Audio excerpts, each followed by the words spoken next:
Operation सिंदूर के प्रभाव अब त्योहार की तैयारियों में भी दिखाई दे रहे हैं। जम्मू कश्मीर में उम्मीद योजना से जुड़े स्वयं सहायता समूहों की महिलाओं ने इस बार विशेष थीम वाले दिए तैयार कर दिए हैं। ये दिए सिर्फ सजावटी वस्तुएं नहीं है, बल्कि आजीविका, कौशल विकास और महिलाओं के सशक्तिकरण का प्रतीक बनकर उभर रहा है। स्थानीय बाजारों, सामुदायिक हाट और ऑनलाइन प्लेटफॉर्म पर इन दियों की मांग तेज हो गई है और कई समूहों को अग्रिम बुकिंग भी प्राप्त हो रही है। स्थानीय प्रशासन के अनुसार उम्मीद योजना के तहत प्रशिक्षण, कच्चे माल की उपलब्धता और बाजार तक पहुंचने को लेकर विशेष सत्र आयोजित किए गए हैं। इनमें गुणवत्ता मानकों, डिजाइन, नवाचार, पैकेजिंग और डिजिटल भुगतान जैसे विषय शामिल हैं। उम्मीद की ज्योत और सुरक्षित घर, रोशन शहर जैसे थीम सेट तैयार किए हैं। इन सेट के साथ संक्षिप्त सूचना कार्ड भी संलग्न है, जिसमें बताया गया है कि खरीद का सीधा लाभ महिला उद्यमियों तक पहुंचेगा।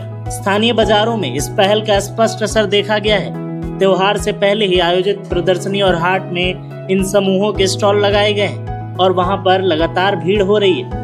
आर्थिक दृष्टि से भी यह पहल मौसमी कमाई को दीर्घकालिक उद्यम में बदलने की दिशा में बड़ा कदम माना जा रहा है। त्योहारी सीजन के अलावा भी होम डेकोर, पूजा सामग्री और उपहार श्रेणी में इन समूहों के नए उत्पाद लाइनें जोड़ने की योजना बनाई गई है। डिजिटल माध्यमों से, विशेषकर व्हाट्सएप, कैटलॉग और इंस्टाग्राम शॉप्स के जरिए इन ऑर्डर को लेकर के इनका दायरा शहरों तक बढ़ाया जा रहा है। सामुदायिक स्तर पर इसका सामाजिक प्रभाव भी रेखांकित किया गया है। प्रशिक्षण और बिक्री से प्राप्त आत्मविश्वास में कई महिलाओं के परिवारों को वित्तीय सहायता प्राप्त हुई है।